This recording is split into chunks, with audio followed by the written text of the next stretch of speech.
వాళ్ళందరినీ ఆహ్వానించి వాళ్ళతో ఒక ఆత్మీయ సదస్సు పెట్టుకొని ఈ విధంగా కలుస్తూ గ్రామాల్లో ఉన్నటువంటి ప్రధాన సమస్యలన్నీ కూడా తీసుకుంటా ఉన్నాను. తప్పకుండా ఈ శాసనసభ్యుడిగా ఉత్సాహవంతుడిగా సమస్యల పట్ల అవగాహన ఉన్నప్పటికీ కూడా ఆ గ్రామంలో ఉండబడే వాళ్ళందరూ ఐక్యంగా కొన్ని ఇచ్చేటువంటి సమస్యల్ని మరి వారిని దశల వారీగా అన్నీ కూడా పరిష్కారం చేస్తానన్న మాట సందర్భంగా మనవి చేస్తూ ఉన్నాను. ప్రధాన ఎన్నికల వాగ్దానాలైనటువంటి 6 గ్యారెంటీల అప్లికేషన్ల ప్రక్రియ జరుగుతూ ఉంది. అది ప్రభుత్వం ఇప్పటికే ఉచిత బస్సు కావచ్చు, ఆరోగ్యశ్రీ కావచ్చు అమలు చేసింది. మిగతా కార్యక్రమాలను కూడా ఒక సైదాపూర్కో ఒక హుస్నాబాద్కో కాకుండా రాష్ట్ర స్థాయి లోపల అమలు చేస్తూ ఉంటారు. కాబట్టి అవి కూడా ఈ నియోజకవర్గ ప్రజలకు సక్రమంగా అందే విధంగా నేను చూడడం జరుగుతుంది. ఈరోజు ఏ విధంగానైతే గ్రామాల వారీగా మా కాంగ్రెస్ నాయకత్వం నన్ను గెలుపుకు కారణమైన వాళ్ళందరూ కలిసినో ఇలా పాత్రికేయ మిత్రులందరూ కూడా హృదయపూర్వకంగా ధన్యవాదాలు తెలియజేస్తాను. మీ అందరి సహకారం కూడా నాకుంది. మీ అందరూ కూడా నన్ను ఇలా ప్రేమతోటి ఈ నియోజకవర్గానికి ఒక ఉత్సాహవంతుడు ఒక చురుకైన వ్యక్తి వస్తే ఈ నియోజకవర్గ గౌరవం పెరుగుతుంది, ఈ నియోజకవర్గం అభివృద్ధి అవుతుంది అనేటువంటి ఆకాంక్షతోటి నిష్పక్షపాతంగా ఎటువంటి ఉద్దేశం లేకుండా నన్ను మీరందరూ ఆశీర్వదించారు. మీ అందరూ కూడా ధన్యవాదాలు. ఈరోజు మీ అందరి ఆశీర్వచనంతో శాసనసభ్యుడు అయిన తర్వాత నేను మా పార్టీ సీనియర్ నాయకుడిని కావడం వల్ల లేదా నేను ఒక క్రియాశీలక కార్యకర్త కావడం వల్ల పార్టీ వదలకుండా అన్ని కష్టాలైనా ప్రతిపక్షాల్లో ఉన్ననాడు భరించడం కాబట్టి ఇలా రాష్ట్ర మంత్రివర్గంలో అవకాశం రావడం, అందులో కూడా శాసనసభ వేదిక కావచ్చు బయట కావచ్చు అధికార పార్టీ ప్రజల సంక్షేమం కొరకు ప్రజా మార్పు ఆకాంక్షించిన దానికి అనుగుణంగా చేయడానికి మాట్లాడుతూ ఉన్నాం. మేము అధికారంలోకి వచ్చే 4 రోజులు కాలే. 7వ తారీఖున 3 తారీఖు ఫలితాలు వస్తే 7వ తారీఖు నాడు మంత్రివర్గ ప్రమాణ స్వీకారం చేసినాం. మా మేనిఫెస్టోకు 420 స్టిక్కర్ వేసి మేము చీటింగ్ చేసినామని చెప్తా ఉన్నారు. ఎవరైనా సపోజ్ అప్పు తీసుకుంటే కూడా ఒక ఏడాదిలో కడతామని కట్టకపోతే 13వ నెల కేసు పెట్టడానికి అవకాశం ఉంటుంది నాకు తెలిసి. కానీ ఒక్కో నెల కాగానే ఈ ఏడాదికి ఇస్తాన పైసలు ఇస్తలేడని కేసు పెడితే పోలీస్ స్టేషన్లో కూడా వెళ్ళదు. అటువంటి వాళ్ళు 420 అని మమ్మల్ని అంటున్నారు. కానీ టీఆర్ఎస్ పార్టీ 10 సంవత్సరాలుగా ఈ ప్రభుత్వాన్ని పరిపాలించి సెక్షన్ 379 కింద థెఫ్ట్ దొంగతనం చేసింది తెలంగాణ ప్రజల ఆస్తిని. అదేవిధంగా 384 సెక్షన్ కింద ఎక్స్టార్షన్ అంటే భయపెట్టి లేదా ఇతరత్ర అధికార బలం ఉపయోగించి ప్రజల సొమ్మును గుంజుకున్నది ఎక్స్టార్షన్ దగ్గర సెక్షన్ 384. అదేవిధంగా 392 సెక్షన్ కింద రాబరీ కేసు తీసుకొని ఈ యొక్క తెలంగాణ ప్రజల ఆస్తిని దొంగిలించిర్రు.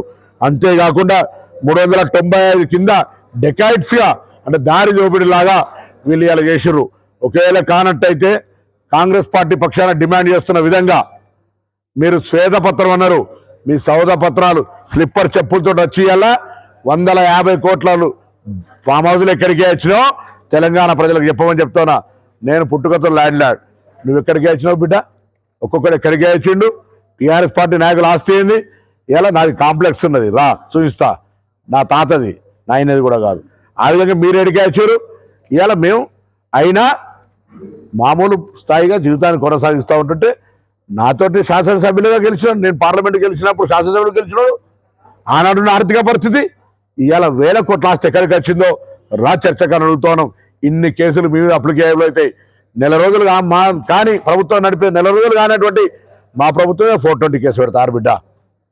ఇవాళ దొంగలు శాసనసభ లోపల మొత్తం బండారం బయటపడ్డదని 7 లక్షల కోట్ల అప్పు చేసి ఖజానా ఖాళీ చేసిరంటే ఏదేదో మాట్లాడుతారు. వాళ్ళకు తోడు డప్పు కొట్టేటోళ్ళు ఒకటైతే పక్కకు భజన కొట్టేటోడు అన్నట్టు కిషన్ రెడ్డి కేసీఆర్ ప్రతిపాదిస్తే ఈ రాష్ట్రానికి బీజేపీ అధ్యక్షుడు అయినటువంటి వాడు ఆయన కూడా మాట్లాడుతాడు నేను బినామీని కాదని. నువ్వు బినామీ కాకపోతే నీకు ఓడిపించిండు బీజేపీ రాష్ట్ర అధ్యక్షుడు కేసీఆర్ కాదా? ఇలా మీరిద్దరు ఒకటి కాదా? ఇలా జూబ్లీ హిల్స్లో పోటీ పెడతావు, గోషామాయిల రాజాసింగ్ దగ్గర ఎంఐఎం పోటీ పెట్టదు, ఇక్కడేమో ఎంఐఎం అజరుద్దీన్ దగ్గర పోటీ పెడుతుంది. ఇటు అన్నీ కూడా రాజకీయంగా ప్రజలు గమనిస్తూ ఉన్నారు.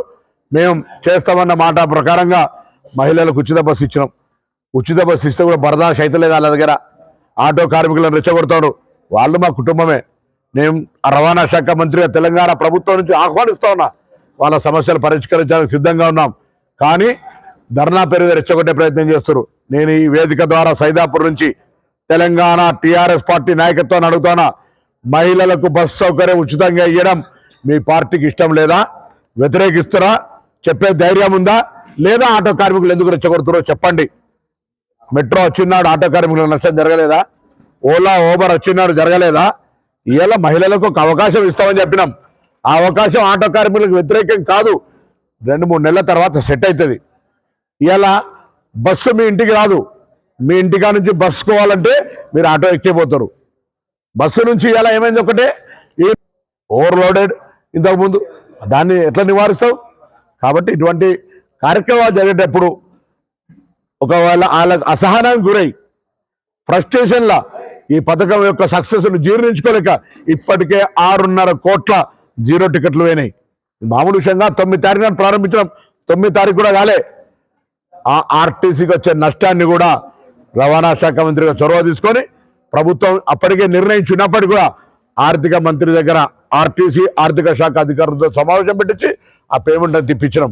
దాంతో పాటుగా నాయ బ్రాహ్మణులకు కావచ్చు, కుల వృత్తి చేసుకునే రజకులకు కావచ్చు, విద్యుత్ ఛార్జీలు గత ప్రభుత్వం ప్రకటించినప్పటికీ కూడా అవి అనేక రకాలుగా డ్యూ ఉంటే వాటన్నిటిని కూడా కంటిన్యూ చేయడానికి ఆదేశాలు ఇచ్చినాం. ఎక్కడో ఊరికి ఎలక్షన్లప్పుడు అది ఇయ్యరు ఇది ఇయ్యరు అని ఆరోపణ చేశారు. అన్నీ ఇస్తాం. ఖజానా ఖాళీ ఉంది. మేనేజ్మెంట్ అంటే ఏ విధంగా ఆర్థికంగా చేపట్టాలి, ఎటువంటి విధంగా సంస్కరణలు తీసుకురావాలి. ఒక పక్క కాళేశ్వరం కట్టిరు 1,00,000 కోట్ల రూపాయల, మొన్న వేరే అందరూ 5-6 మంత్రులం 7 కాడికి బీట్లు పడినది. రిపేర్ కూడా అవకాశం లేదు, కూలగొట్టి మళ్ళీ కట్టాలన్నట. ఇటువంటి కార్యక్రమాలు జరిపిన వాళ్ళు ఇలా మా మీద మాట్లాడుతూ ఉన్నారు.